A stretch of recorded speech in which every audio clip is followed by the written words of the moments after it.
United States of America, to the republic for which it stands, one nation, under God, indivisible, with liberty and justice for all. Almighty and everlasting God, who presides over all things in heaven and earth, come and preside over these deliberations so that those that make the decisions may be guided by your wisdom. May I also ask for a moment of silence for the victims of 9/11 on this 20th anniversary. Thank you. Roll call, Mr. Barrett. Here. Mr. Belishko. Here. Mr. Marconi. Here. Mrs. Gilbert McBride. Present. Mr. Brooks. Here. Also in attendance is Mayor George Brown, Administrator Charlie McCormick, Assistant City Attorney Maureen Collins, Assistant City Clerk Tracy Smith, and Administrative Assistant Lisa Sanfilippo. Good evening. Welcome to tonight's regular session of City Council. Please turn off all cell phones. The following are examples of some important council rules. They are not intended to be a complete list. Please adhere as closely as possible to the 5-minute speaker presentation time limit. All remarks shall be addressed to the council and not to any individual members. No persons are allowed to address the council from beyond the rail except the speaker at the dais, who has the floor. The chairperson shall preserve order and decorum and prevent attacks on personalities. Chairperson shall determine all points of order. No person except city officers or their representatives shall be permitted within the rail during any meeting without the express permission of council. And finally, in order to be heard by all in attendance, as well as to be picked up by the microphones, when members of administration are speaking, please stand up and speak into your microphone. Thank you. Is there any comments from the public on pending legislation on our current agenda? Mr. Troy? Yes, thank you. On the, for just a quick comment on reappointing the people, I don't know if Mr. Brooks or anybody made a policy for the people to actually show up, and I like what Mr. Marconi did the last time. The mayor nominated somebody, didn't have enough information, wanted a resume forward. I don't think that was asking too much. I don't know if these people are here, but I just personally think it's a good thing if they would show up when they're getting reappointed and at least present their case as to why they're a good fit for the specific commission or authority that they're nominated for or reappointed for. I don't know these people, and I'm not sure, exactly how the planning commission is performing in general. I don't know if they had anything to do with the streetscape project. But anyway, the main thrust of what I want to say, the resolution for the transfer of the liquor license, I didn't know that Sheetz at anywhere served liquor. I'm a little surprised at that. And I urge council to vote either vote against it or table it until you could determine how many bars and how many beer gardens are in that neighborhood. I think they mean 315 Kidder Street. So that's coming from the Sheets in Hazleton to the Sheets here, I guess, right? Does anybody know? It's 815 Kidder Street. What's that? It's 815 Kidder Street up by the mall. Right. That's the one way up. I'm thinking. Yeah. Well, anyway, as you know, I've spoken about this before, and in conjunction with that, the temporary suspension of the ordinance for the Oktoberfest. Obviously, the Oktoberfest is a great thing. I think it's great to celebrate 150th anniversary of the incorporation as a city. I'm not against that at all. I think it's great. But why do we need, and my question as I pose every time when these things come up, why do we need alcohol there? The time is not listed. I don't know if the mayor or anybody knows. Is this thing going to be all day? Is it going to be just in the evening? So if it's going to be all day, I mean, obviously there are going to be a lot of kids there. Does anybody know, I assume somebody's going to be there to enforce the fact that that minors are not going to indulge themselves with any booze. I assume that, Mr. right? Troy, it's from 2 to 8. Right. 2 to 8. What are they going to serve? Do you know? Is it just beer and wine? No, Stegmeyer beer. Stegmeyer beer? Yes. How fitting. Well, anyway, I think that's. I mean, why have an ordinance against? Maybe somebody could counter my argument and give me a case for why we need Stegmeyer beer at this particular celebration. Listen, I'm not prejudiced or biased. If somebody wants to speak counter to my argument, that's fine. But I can't see the necessity of it. And if you're going to have kids there, doesn't this set a bad example for kids? And okay, maybe it's not corruption of the morals of a minor, but I think it's still pretty bad to see, kids observing, and stag beer can really put you under fast. You get a few of those.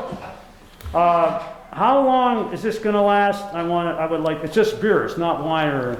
It's just beer in a controlled environment in a tent, which will be controlled for checked by IDs, so children will not be allowed in the tent. That's correct, Mr. Mayor? Yes. Correct.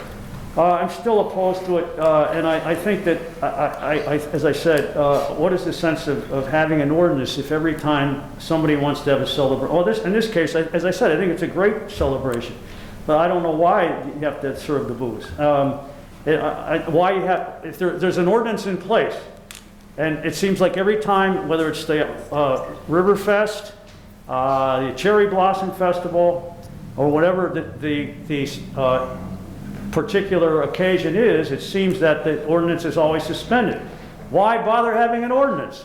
I assume that if some egregious group came in here like the Proud Boys and wanted to do a celebration on the square, I assume they would be turned down, right, for serving booze. I mean, if we're going to celebrate, if some organization like that came in, I know that the line would be drawn somewhere. But the question is, where do you draw the line? I mean, obviously, I'm a teetotaler. I don't drink, and I think, remember, before I stop, I just want to remind you guys, this county is something like in the top 10 of alcoholic consumption, of alcoholic problems, the last I looked. In the 67 counties, we're in the top 10. So why in the resolution and the agenda, I think, to sum up, I think council should vote against those. Thank you. Thank you, Mr. Troy. Anyone else on pending legislation currently on our agenda? Thank you. Ms. Bain? Okay, the consent agenda has the 5 resolutions and the minutes. We need a motion and a second. Motion? Motion by Mr. Belishko. Second. Second, Mr. Barrett. Mr. Barrett? Yes. Mr. Belishko? Yes. Mr. Marconi? Yes. Mrs. Gilbert McBride? Yes. And Mr. Brooks? Yes. And the single resolution on the transfer of the liquor license. Also, we need a motion and a second. Motion. Motion, Mr. Barrett. A second. Second, Mr. Marconi. Mr. Barrett? Yes. Mr. Belishko? Yes. Mr. Marconi? Yes. Mrs. Gilbert McBride? Yes. And Mr. Brooks? Yes. So there, Belishko and Barrett, and this one's Barrett Marconi. Presentation by council members. Councilman Barrett? No, nothing additional since Tuesday that hasn't been addressed. Thank you, sir. Thank you. Councilman Belishko? Same here, Mr. Chairman. Thank you. Councilman Marconi? I do. Just, Mr. Troy, the sheets, just to give you an idea where that's going to be, it's going to be across the street from TGI Fridays, just so you're kind of aware of where that's going. Pretty much right across the street from TGI Fridays. Yes. You're putting a new sheet. Correct. I just wanted to fill you in on that. That's all I have. Councilman McBride? A few things. First, the phone calls for me started at about 7:30 this morning from residents who live by GR High School. The traffic was an absolute nightmare and it was backed up for about at least 30 minutes. I'm not sure if the administration can maybe talk to the school district to try to mitigate that a little bit. It was just the traffic at GR High School today. It was completely picking up and dropping off this morning. It was just an absolute nightmare. I mean, residents couldn't get out of their driveways on Sherman Street. It was backed up all the way to South Street.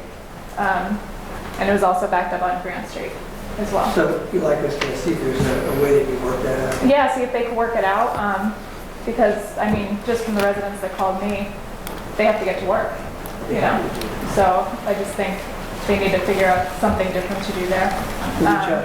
Thank you. Buses. But yeah, I have photos I could send you. But there was about 10 buses lined up Sherman Street. It was You a know, mess. we figured this was going to happen because Yeah. there's a lot more people being bused, and I don't know what it was like down at Myers. We didn't get a report yet, but we'll do our best to see if we can help. We'll even help you resolve it. Thank you. Can't, I don't know, I don't have an answer for you yet, other than we'll reach out tomorrow. Okay, thank you. And then the second thing is regarding the reappointments and appointments to boards and authorities. I understand that not everyone might not be able to make our meetings, but maybe if someone's being reappointed, maybe just submit a statement of interest to council, just explaining, why they want to be reappointed. I think that would be helpful for us. But that's all I have. We'll be happy to do that. Okay, thank you. Thank you. And for the record, 2 of the 3 members did contact me to say that they couldn't possibly be Right. here as well, which I certainly appreciate Yeah. as well. And the reason that we were asking people to come, Mr. Troy, who would want to ask questions, is also for the newspapers to ask people questions too. And I think it's just only right that you should come in public. Okay, public discussion. Mr. Troy. You're up again. I can't get my extra 2 minutes. Well, I wanted to mainly discuss the tree situation. It's somewhat disturbing. We had a tree commission meeting yesterday. I was hoping that some of you might show up. I did invite a couple of you and some other public officials, but unfortunately we didn't get anybody in attendance.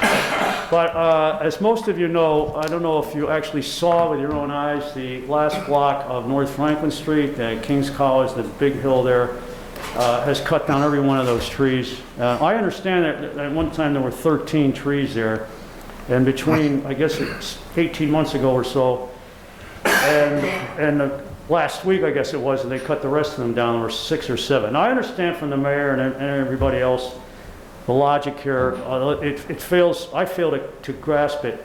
I know we're gonna replace those old trees with new trees, and we're actually getting 1 more tree than was there. Right, we're getting 7 and 6 were cut, something like that. But it's still disturbing the way this whole thing was handled. I want to preserve 1 minute or so of my time to make a proposal. There seems to be a lack of transparency. I would appreciate it if anybody here, including the mayor or you 5 councilmen, would.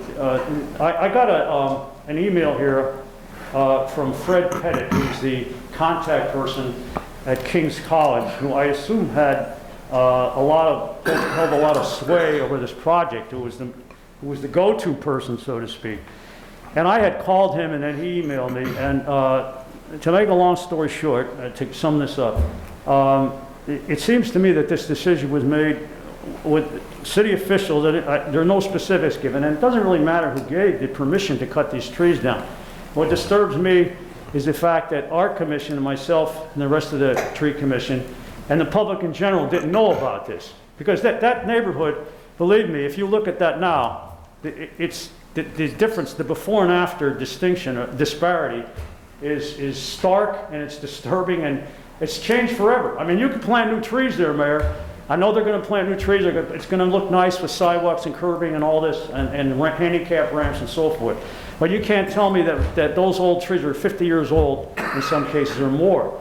You change really a whole mini ecosystem there. Because, I hope I don't have to go over the advantages of planting trees in a municipal setting, in a municipal venue. Besides serving as, a refuge for wildlife, they serve as a buffer to storms. They help to insulate in winter. They help to protect in summer from extreme heat and so forth. And all the concern about storm runoff now. I realize that probably in the local area, we haven't, maybe the cutting down of trees hasn't affected the flooding that we've had. Maybe it's more the watershed areas up in the mountains. But we're, the climate change syndrome and everything is here. It's real. It's affecting us too. And I think there has to be a consciousness raising effort amongst everyone in the city to save what we've got. And we're hoping the mayor has been generous enough to indicate that we may get some money, the tree commission that is, may get some money in the next budget, and hopefully we'll purchase some trees and plant them. Now in the time remaining, since I didn't get my extra 2 minutes, I just want to indicate that I made a proposal now. I see Tim Henry isn't here tonight. He's probably the go-to guy on this. I would like to propose a 90-day ordinance to prevent any further. I see there were just some more trees cut down here on the Unimart, Mayor. I don't know if you knew about it. 3 very large, I don't know what kind they were. But between the Pennsylvania Ave with the LCTA project and now this thing at Unimart, there's at least 3 trees there. With Pennsylvania Ave and Northampton Street. And now we've got the King's College. They're going to try to cut more on Union Street. I've talked, Mr. Pettit indicated they're going to try to save 2 of the, there's at least 10 trees there. They're only going to save 2 as far as I know. So I hope that somebody here can indicate what we can do, myself, not just myself, and maybe you people can negotiate with King's, salvage more than just the 2 there on Union Street, and consider a resolution of a temporary resolution, let's say 90 days, to stop all tree cutting in the city with the penalty of a fine, right? I know that everybody may be a little resistant to that, but while our tree commission and maybe enough public citizens get involved with taking a tree survey. Now, the gentleman you fired, Mayor, when you first came in office, Brian Ferry, had a tree map of the city, and I'll finish up with this. I don't know what happened to that tree map, but that certainly would be a good starting point. And we would like to, get the citizens involved and find out where trees need to be planted, what trees perhaps need to be cut down. Maybe they're diseased or damaged. Anyway, if you'd consider some sort of resolution, maybe hammer it out with Tim Henry. If you have any reaction to this, I'd appreciate it. Thanks, Sam. I know when you called and invited me, but I'm sorry, I teach on Wednesdays and I couldn't make the meeting. Have you established a set monthly meeting? What's that? Have you established a set monthly meeting for the Yeah, tree we commission? got dates for the next 3 months. Wednesdays. They're always on Wednesdays. What time on Wednesdays? Yeah, Wednesdays, there's, I think it's October 13th, Kathy might have them. At noon, I think you're, October, we're trying to meet the first Wednesday, but they had some conflicts, so I so the think next one is the October's 13th. I think you're the 13th of October. 13th is the next one. I If mean, you we could- can meet sooner, if not, I guess, but, Or if you can do in the evening, I can certainly go attend it as well. Because what you should do is, and I know we discussed this when we reorganized the Tree Shade Commission about various ordinances that we would look at. I'm totally amenable to having a 90-day moratorium and discuss the way we can have a proper public Moratorium input on- and have public proper input on trees. and tree line, because Yep. it's getting to the point where, if you do a census of trees, I think you're gonna find you go up South Street, for instance, in my area, you don't find one tree from Park Avenue all the way to Empire, maybe one or two on the tree line. Right. No, I think it's really important to the city, the environment that we say Right. what we have, and in addition to... Trees enhance property values. too. Correct, and plan even more as well. So we'll come up with a plan. Thank you, Mr. Troy. That's a possibility? Yep, thank you, Mr. Troy. Mr. Kins? Is it Kins? King. Good evening, everyone. This is my first time at council meeting, so I'll apologize if I get nervous. It's okay. We don't bite. I'm a lifelong resident of Miners Mills, section of Wilkes-Barre, 75 Kelly Avenue. My parents bought that house in 1969. I grew up there. I watched the bog be built in 1974. After the flood, there was a trailer park there they put in, and then they built the bog, and it was a beautiful place down there. The dike that they put up was a nice dike. You could ride your bike on it. You could go back and forth through the whole thing. Over the years, I've watched it go to decay. The tennis courts are an embarrassment. His first name? I saw the city was down there and cut the 6-foot-high bushes down that grow inside the tennis courts. The people that are playing down the back of the park and the wall, that they're starting to leave garbage all down the whole side. It's a mess down there. The park itself is flooded and, graffiti and wet all over. Last Wednesday, during the flood, it was horrendous to live there. I just like everybody else. I know it was all over the city, and I know how it was. Years ago, they used to come down and dredge the creek out, and they would take some out. And he's talking about the trees, trying to save the trees. The trees on there are ready to fall over. And with some of those big trees go into that, it's definitely going to go over. There's been no attention paid to that creek in 20 years. I shouldn't say that, probably 10 years. I was there when Kevin Blom and Paul Konjorski did Dillon Street Park, and they said they were going to make a path that comes right up through the bog, and they're going to connect the new school, and the kids could ride their bikes from Miners Mills to anywhere in the city. It stopped at Dillon Street. Nothing happened. And I was assured that the money was there and everything was going to happen, and nothing happened. Something needs to be done there. I just took pictures, if you'd like to see them, on the plain side, Irishtown side of that creek. It washed out about 20 feet of property into their backyard. They're down there with riprap already, putting riprap all around the side of that thing where it collapsed. And what are we doing? Nothing. And it's a nervous wreck being down there. I mean, we live in a bowl. If anybody knows where the bog is, we live in a bowl. If that comes over, I mean, it's going to go to the second floors and we're going to be in trouble. That's it. So anything you could do, I appreciate it. I did call the mayor's office, and I know the mayor said that everybody was monitoring it and we're watching. I didn't see anybody come down and look. If you go underneath there, it's washed out right under the dike. I just walked there today, so if anybody could do anything, I greatly appreciate it, and I'm going to keep coming until something is done. Sure. Thank you, Mr. King. Thank you. You want any comment, Mr. Mayor, what the plans are or anything?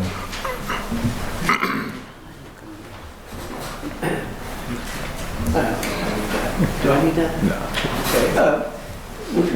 We've noticed, how you doing? We've noticed that a lot of the creeks, similar situation, even up on Empire Street, that small creek that's back there. What we talked about this week was actually getting into the creeks and cleaning them out. We have to get several different agencies' permission. Can you hear me okay, sir? Yes. Okay, we have to get several different agencies' permission to get in there. We're working on that. What we found is a lot of debris that, the creeks don't start in Wilkes-Barre, but they come through Wilkes-Barre. A lot of them start from Mountaintop or other areas, just carried a lot of debris down with it.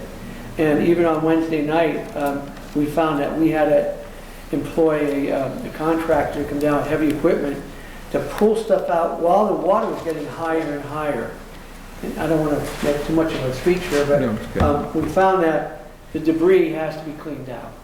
So the gentleman that's in charge of that, he's not here tonight, but we did have a meeting, Charlie, city administrator, myself, and Mr. Fratty, and we're looking at all the creeks, finding the monies that we have to get, and then getting the approvals from the different government agencies actually go in there, because we can't just go in there, but we're looking at doing that. It's not just, you hear like Solomon Creek a lot, it's not just Solomon Creek. It's Mill Creek, it's Laura Run Creek, and believe me, on Wednesday, we hit all the creeks. We were out until 11 o'clock at night. If you saw the Fire Chief Jay Delaney's car go by your area with the lights on, I did. okay, when we were in that car, that's how we went around the whole night. So we were there till 11 o'clock at night. I was there till 11:30 and I found nothing. Yeah. I was on Kelly Avenue, 3 houses up from that creek. Obviously, we missed, but we missed each other, but we were all over the city that night. That was the first time I ever pulled stuff out of my basement, I can tell you that. I'm sorry? That was the first time I pulled stuff out of my basement in the 50 years that I lived there. Yeah. It was really something. And I don't understand that, but you see, I mean, you have to go look at it. Just walk down the creek bank. I mean, a creek bank should not, and I know it's not a certified creek bank. And I know back in the 30s, I lived there my whole life. The people who lived there was no bank there. And the water, that's why they called it the bog. It just ran through there and it would come up that high. But when they put that in, I mean, something needs to be done. Or either we're just going to wait for disaster. I mean, that's like, you know, we're waiting for failure. That's what we're waiting for. If we don't do something now, we're waiting for failure. That's what I'm trying to explain, that we did meet on it after last Wednesday. And we're putting a plan together to get in there and clean these creekways out. And just so you know, Plains Township had machines in there 2 days. For 2 days, they had, and I understand, because I remember DEP has to go, because you can't take a diesel machine into a live creek, and I understand all that. Somehow they got it done. Yeah. And it's done today, it's finished. The project's done, well, I don't know if they're going with more riprap, but it's down there and completed already. I called Plains Township, and they said, we saw what happened, and we got it done. And that's where they are. Yeah. And I'm not making excuses. I mean, you know, we have so many more creeks and so much more creek acreage, if you want to call it, than Plains Township. But we're working on it. And like I said, we even had a contractor there on Wednesday night trying to keep up. We couldn't do it. Right. But well, and like I said, please revisit that, the Paul and George and Kevin Blum, and look at that and see where the money went, so we can get that part of the creek fixed. Yeah, I don't know anything about that, but I do. We're addressing it. We're working to address it. I'll be here every time. Thank you. Okay? Yes, sir. And please call me anytime. Yes, Thank sir. you. Thank you, Mr. Mayor. Thank you, Mr. King. Mr. Griffin.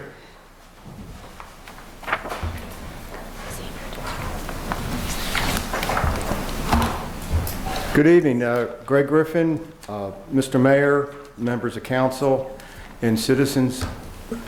I just want to speak quickly about the Block Captains Program, and I want to thank Lisa Sanfilippo. You're doing a fantastic job, and everyone's so proud of you. Thank you, Wilkes-Barre Council members, for your support. Thank you, Mayor Brown. And this Block Captains Program, I believe, when it's in full swing, I think it's going to be a catalyst for the revival of the neighborhoods. I understand there may be 19 block captains that volunteered, or maybe 18, or it's like a former president used to say, it's 1,000 points of light. And so there's 19 points of light that there were people, and there's probably 35 or 40 that want to be block captains. And it's, a block captains program is not confusing. It's very simple. It's basically a person saying, I'll do it, the city helping them with bags and gloves, and the person getting some friends and family, and at their own speed, cleaning up 2-3 blocks of the area where they live. So it's a great thing. Many other communities have block captain programs. I believe that with Lisa directing it and the support of the city, I believe there's going to be cities and states come here in the future to find out why we are so successful. And it instills community pride because people want direction from the government, but they also want to participate. And so this is perfect. The city's saying, we're here for you. We'll pick up the bags when they're full. We'll help you, maybe t-shirts, gloves, bags. But the city's here for you. And also, we're experiencing a large influx of new residents. And that's great, because that's the vitality. It's young people, they're coming in from other areas. Of course, we need to welcome them. And I think maybe a welcome package, maybe if we get 40 points of light and the city's covered by block captains, a welcome package with trash schedules, of course, and rules, because that's confusing for new people. Grants available, agencies that can help them, loans for interior repairs, but something like a welcome package, like who are the new people in the neighborhood, and can the block captain reach out to them and just welcome them? No questions, but just an idea that's the block captains program can morph into anything. Some of these cities, they're like, it's huge. They have planters of plants, and they have this and that. Wilkes-Barre, they can just keep it simple, and I think that's the best way. But with these new residents coming in, they have to be welcomed. We have to accept them, of course. They don't know anyone, and I think it's a growing vitality that this city can grasp onto, and there's young people there that want to be part of the community, and if we reach out to them, I think it's the best thing to do, and they're not off on their own. And there's a language barrier sometimes, and so we do need language bilingual help. Also, we're very excited. The Blake committee is very excited about the future meeting of U.S. Attorney Bruce Brandler, who David Freed used to be the U.S. Attorney, and we all know with the drugs. David Freed did a great job with raids, and Bruce Brandler wants to do more raids here. But the mayor and the council, I thank you, because Bruce Brandler, David Freed's replacement, is in charge of Project Safe Neighborhoods. And we have the shots fired, and it's perception is so important today. People want to feel safe. So this meeting that's coming up with Bruce Brandler and the Project Safe Neighborhoods, I think it's imperative that we get more federal help. Perfect And timing. that's it. So, thanks so much, and, Tony? Thank you, Greg, and what do you do? Yeah, Yeah. Mr. Mayor? Sure. Absolutely.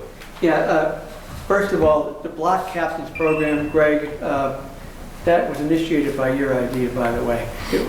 It's something that we talked about, and we love the idea. Now, Lisa, I think we have 27? There's 20, 26. 26. Yeah, we had 2 more today, so that's 26 plus 2 more, that's 28 that we have.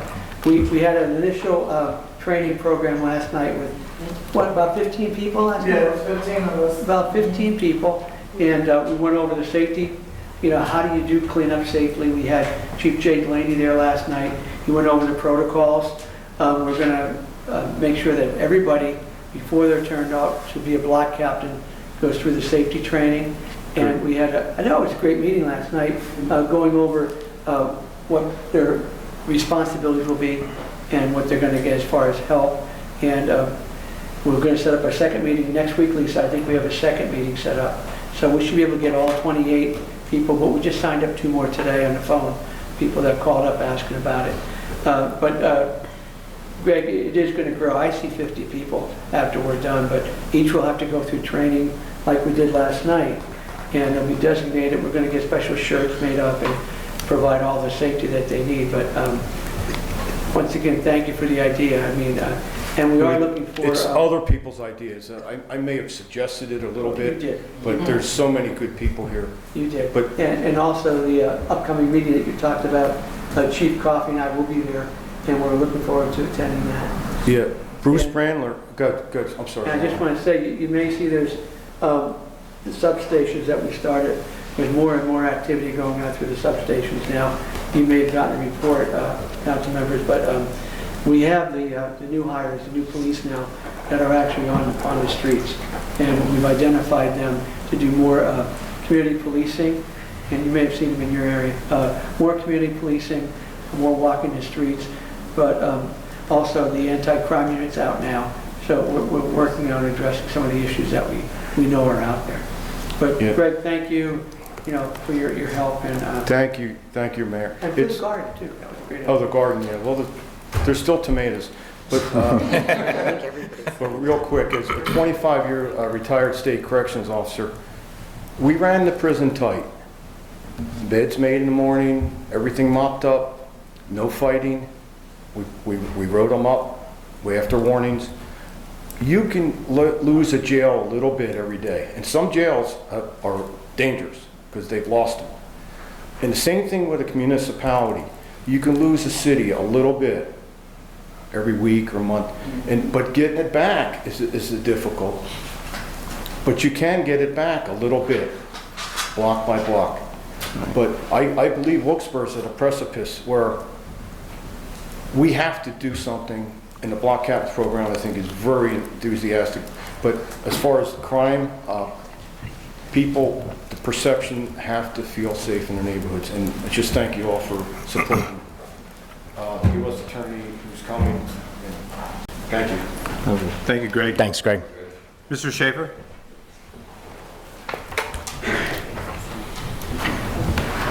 Yeah, Mark Schaefer, West River Street. Similar topic. I also do cleanups with my group, Wilkes-Barre Worker Bees.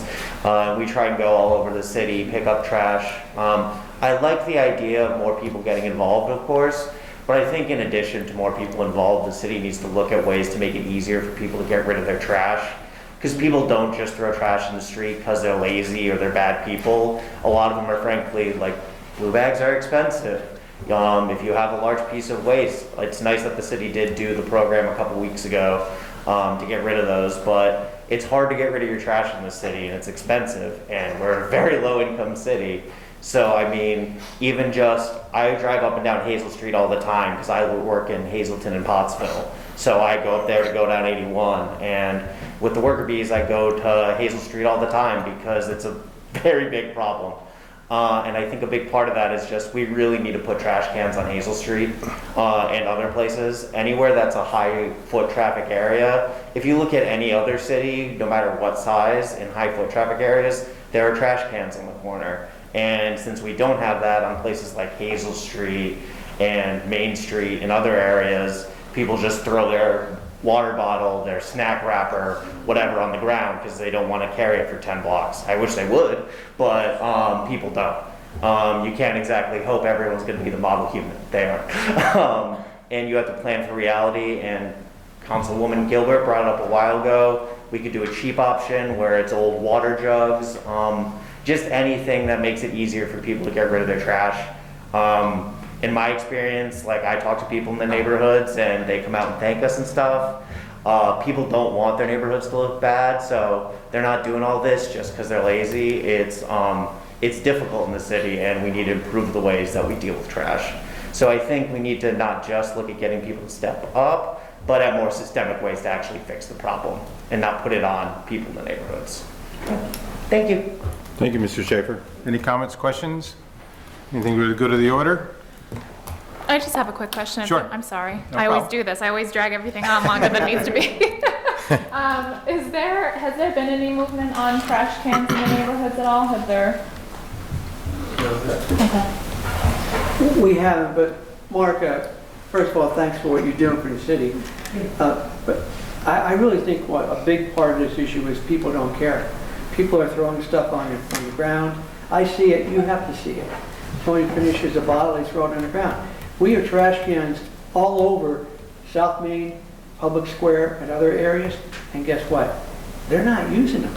They throw the stuff on the ground, and then we have to have people come and pick it up. I think one of the parts of it is making sure people understand you're breaking the law when you litter. I mean, and it's a mindset. You have to let people know that they should not litter. There's a trash can right there. I mean, all over the public square, you look at the square, it's filthy because people do not use the cans. So we could put the cans out, we can try it, but you know what? People have to be to the point where they're saying, I'm going to walk 5 feet and throw it in the can rather than throw it on the ground. And you guys know I'm telling you, it's the way it is. And if you say, Mayor, you put 20 cans out, we're going to take care of that dirty street, you'll have it tomorrow, honest to God. But it's proof right here in South Main Street. I mean, in front of Boscov and other areas, there's trash cans there. People don't care. They're just throwing stuff away. That's my perspective of it because I've seen it, and I know you guys have seen it too. You have to say that you've seen people do that, and it's all over the city. So, Mark, like I said, I thank you for what you're doing for the city. I don't know if that's going to be the answer. I know Beth, you suggested that, I think, last year. I don't know if that's going to do it or not. I really don't. I mean, at this point, I guess we don't really have much to lose, you know? So maybe just a pilot program? Do a couple, maybe in each district, maybe 2 in high traffic areas? Yeah, we can try that. Try it for a few months and see. I mean, what honest to God, I hope that it's that way. Mark, you don't have to bring your killer bees out anymore. You know, and the other guys.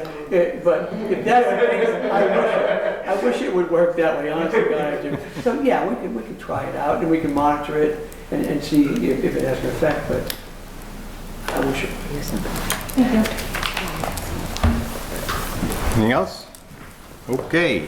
Thank you, everyone. Adjourned. I was going to mention that about. Oh my God, I would kill that. Wow. Sorry. All right, pal.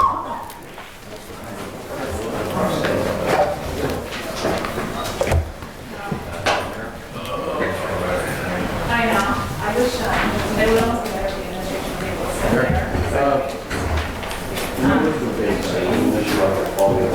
if the administration was able to sit there. Well, like I said, it's like 7:30.